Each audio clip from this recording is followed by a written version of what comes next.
J'ai de grosses difficultés en anglais, ça peut me porter préjudice pendant le master. Je dirais non. Les cours sont en quelle langue? Les cours sont en français. On a des intervenants qui interviennent en anglais, mais de grosses difficultés, je n'ai pas vraiment compris ce qu'elle veut dire ou ce qu'il veut dire. Euh, mais il faut avoir des connaissances de base Oui, d'anglais parce que pour lire la documentation. Donc tous les documents sont en anglais. Ouais.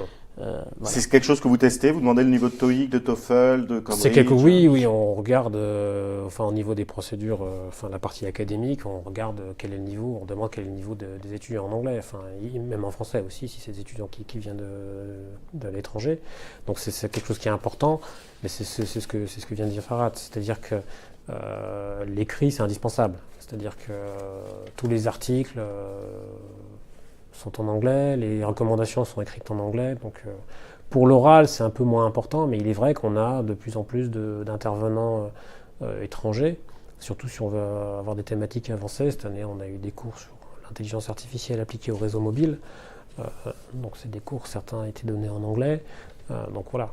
C'est mieux d'être capable de suivre des cours en anglais, mais ça c'est une minorité des cours. Il reste donc Et quelques aussi- mois à cet internaute pour s'acheter Ouais. un compte Netflix et tout mettre en VOSTFR très rapidement. Oui, Ah, il donc, faut.